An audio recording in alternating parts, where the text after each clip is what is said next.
It's been a while since I have vlogged. I feel like I'm starting all my vlogs with that sentence, which is not a good indication of my commitment to vlogging. I think I just honestly fell off the wagon and I was getting bored of my vlogs and the way I edited them, so I'm gonna try to revamp this whole thing and make things a little bit more fun, maybe shake things up, and even if I'm vlogging the same everyday activities, I don't want it to seem boring or dry or like I'm just saying a long run-on sentence like I'm doing right now. Hi Molly, are you ready for Yum Yums? So I've been feeding the dogs lately, switching to a new diet of cooked chicken breast. It's boneless, skinless chicken breast. Oh my gosh, Molly loves it. And I usually don't season it. Molly! I usually don't season it because I don't want any like extra salt or anything unhealthy, but the dogs love the natural flavor. And I think it's a lot better for their diet. I was reading that feeding your dogs more natural, fresh food instead of the processed kind of canned food is actually really, really good for them. So I'm hoping to, you know, just give them a better, longer, healthier life. Hi, friend. So Juan here can't have any of the fresh protein that I cook because he has kidney issues. So I've been feeding him this canned food. It's supposed to be, it's called renal, which is healthy for his kidneys, but he's getting really bored of them because it's like the same food every day. So I'm gonna start trying to make some healthy but tasty, fresh cooked recipes for him that also comply with his diet. So if you guys have any suggestions, or if any of you guys out there watching also have cats with kidney issues, but yeah, if you have any tasty recipes or alternatives to just the same type of special canned food, I'd love to hear some tips, because yeah, he definitely feels really left out when I feed all the animals and he's the only one that doesn't get like fresh chicken breast. Sorry baby, but yeah, thanks for your help in advance, guys. Today I've mostly been up doing some cleaning and tidying up. I really do want to make sure I free up some time to paint today, but it's really hard for me to work in a cluttered environment. So it's been a while since I really took you guys around my studio, mostly because it's been so messy, but several months ago I actually installed this new shelving unit, which I'm quite proud of. It's from IKEA and it's really helped kind of declutter some of this space and just give a place for most of my art-related supplies. I also installed another little drawer here and I put all of my crystals and my rock collection up on top. And let's see, yeah, you guys might notice some changes. I got rid of the futon that used to be here and the coffee table in exchange for just another desk and a better workspace. Oh, okay, sorry guys, you didn't see this. I totally don't eat at McDonald's. But yeah, no, I totally ate at McDonald's yesterday. This desk also from IKEA. Pretty much everything in my room is from IKEA. I just really needed like a second workstation, so. Oh, also, hi, there I am. So yeah, I still got this pile of paintings to organize and probably hang up. Got a shipment from Blick. I waited a day to open this so I could share it with you guys. Some more paintings, so why don't we just continue with my day? I know, it's super interesting. Okay, so I got this box from Blick and I don't actually remember what I ordered. They do take a while to ship, so it's gonna be exciting to open it with you guys. Probably just a bunch of oil painting supplies. I know I said I want to switch up these vlogs and make them more interesting, but I don't have a lot of material to work with since my life is inherently, by nature, not super interesting. Right off the bat, got some more gesso boards to paint on. I got some smaller sizes, so I really want to be able to make a few smaller pieces that I can price a little bit lower, just to make sure that you know, people, no matter what their financial background is, could always have a chance to afford original art. Yeah, so I got some 5x7s and some 6x8s, but also some of my standard sizes, which is 8x10 and 11x14. What else? Ooh, masking tape. So yeah, nothing super exciting here. It's just a must-have for, I guess it's my favorite type of tape that I use that's not for shipping related, because it's kind of like low, what's it called? Like, it doesn't leave a lot of sticky residue, but it's not as durable as like shipping tape. So I use it for various art related taping tasks. Also got some new gray Blick markers and a new gold pen, just to kind of replenish some of my missing supplies. And that's it. Wow, super interesting and thorough unboxing. Hope you guys enjoyed that segment. Okay, well, since that art supply unboxing was really short-lived, I figured maybe we will do a painting unboxing. Since you guys know I have this pile of pieces that got sent back to me from some of my shows this past year. You know, not every piece of mine sells at a show, and that's totally fine with me. I mean, I really wish I could be like some of my favorite artists that just sell out shows before they even open. Like, I know Audrey Kawasaki has a wait list of people that basically want first dibs on her pieces before her shows even open to the public. So she often sells out before opening night. But yeah, for me, I mean, like anything in life, it's a process, and you know, you gotta give yourself the time and patience to reach your goals. So I do have a few pieces that were not sold at my shows, which is fine. I sold about maybe like half the pieces. This one here, I just love this frame, by the way. This is like the perfect frame for this piece. I think it's called Seek. So I had two pieces, Hide and Seek. Hide got sold, but Seek did not. So I guess the special thing is these creepy little eyeballs inside of the hydrangeas. So yeah, I'll probably hang these up in my studio, and if anyone wants to adopt them, of course I will let them have a chance to have a good new home, but until then I really don't mind having them in my studio.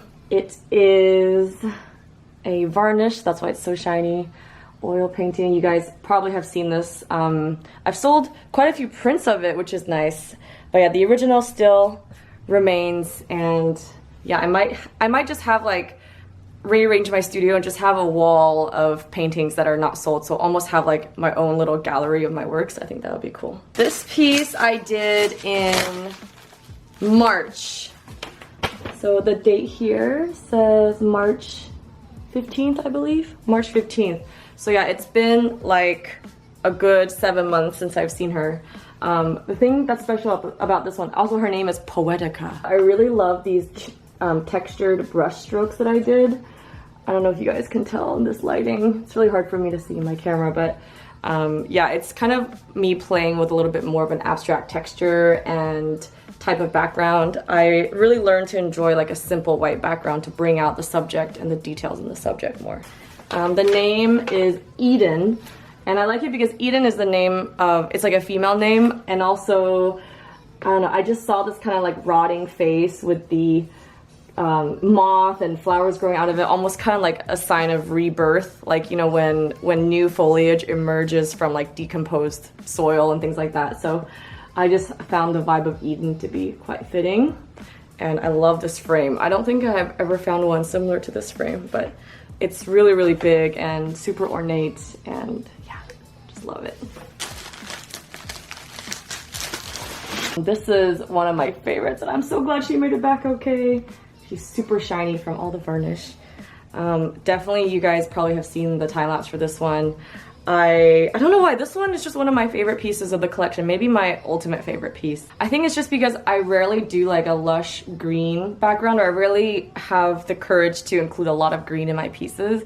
This one, titled Selvatica, I have to cover up some of her bosom because it's nude, and YouTube is really strict with things like that, so I'm not even gonna risk it. I wanted to really show the kind of flowy, effervescent, like silky hair, and so that took me a while to render.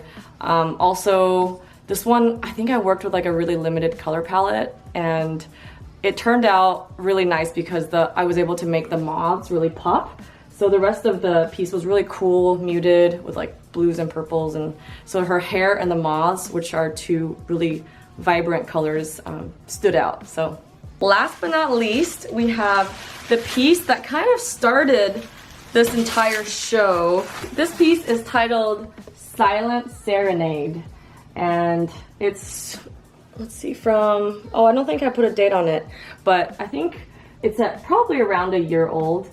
And yeah, it features these melting moths that are dripping pretty much oil paint onto her face, and again, she has the kind of floating neck with the flowers growing from inside of her. And before, I actually had a really simple pose with just a hand here, but I decided to replace it with this detail instead because it just made the whole piece more interesting. And I do have a time lapse on this, and so I think you guys might have already seen it where I actually talk about why I changed the hand pose. But yeah, it's so cool to see all these pieces back. It's kind of like remembering my old videos too, because I filmed time lapses for most of them, and it just kind of takes me back to what I was doing about a year ago or 6 months ago. And even though these solo shows I had earlier this year, there were a lot of work, I really enjoyed that experience, both producing the pieces and also attending the shows. I felt, again, I'm sounding like a broken record, but I felt so incredibly moved and grateful to meet so many of you in my meetup in Denver. And I will be having one again next year, probably also in Denver, so stay tuned for more information on that. But yeah, it was just such an honor to meet you guys, and I really hope to have more meetups. All right, now I gotta somehow clean up this giant pile of bubble wrap. Be right back, guys.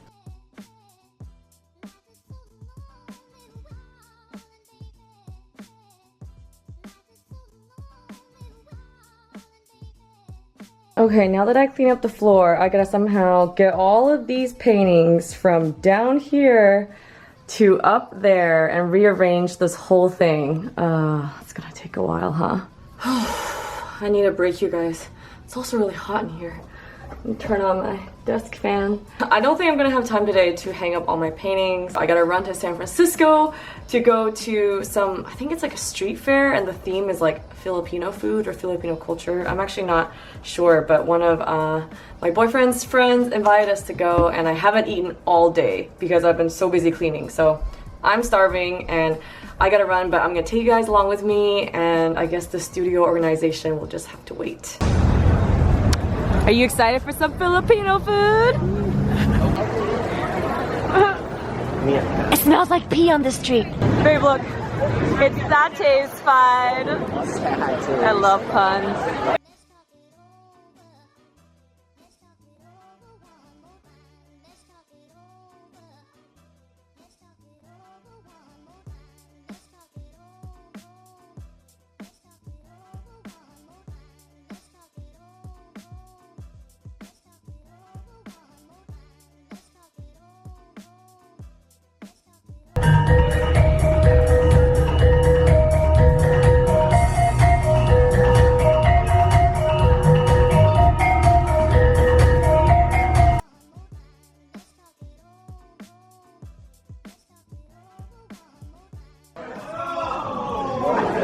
Hey, you got a girlfriend?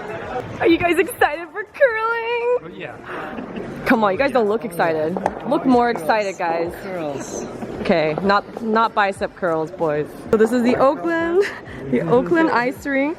None of us know what we're doing. End up putting the weight on this side. Correct. Oh my god, this is so yeah.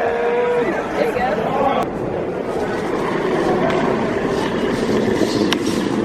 Where is this ball going?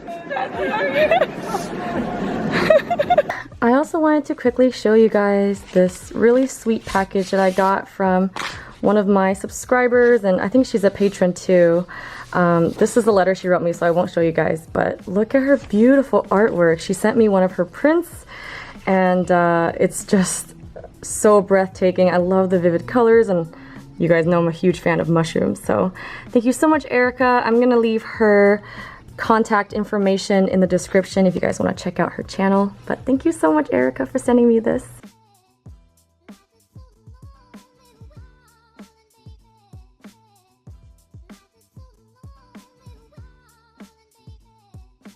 Good afternoon, guys. Today is Wednesday, and I am just getting ready for my Patreon live stream today, and also rearranged the studio behind me, if you guys can see right there. And also, I am hanging out with my good friend. You guys might know her. She's also an artist, and she's incredibly beautiful and talented. Lena Danya. Oh my god, hi, you're being way too nice to me right now. Oh my god, I love you. You're so sweet. Yeah, so Lena and I sometimes when we're bored with our everyday, or not even bored, when we're just doing our everyday tasks, we like to chat with each other, keep each other entertained, because we're very lonely people, you know, just by ourselves all day. 6-hour long hangouts. Yeah, where sometimes we do nothing but like eat and drink coffee and make weird noises. I'm sitting here like telling myself like act normal, don't ruin Happy's vlog, act normal. No, yeah, we are way weirder than what I'm gonna show on YouTube because I don't want to get banned, but we're very weird people. Just keep that in mind next time. Just kidding. Alright, so yeah, the live stream is gonna start in an hour-ish. I'm gonna continue to get ready and I'll check back with you guys in a bit.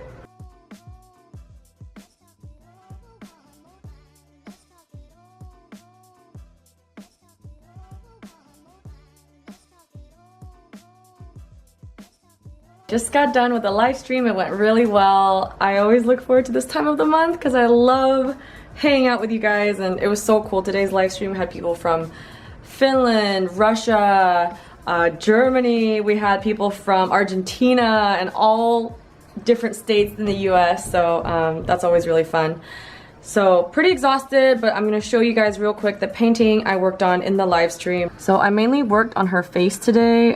Can't show you guys the bottom because it's nude, but yeah, definitely still more blending and refining needs to be done. But overall, you could probably compare like the skin on the face to the skin on the neck. It's a lot smoother. You can see the brush strokes less, and yeah, just really want to fine tune it so I can have a good like before and after shot of layer 2 versus layer 3.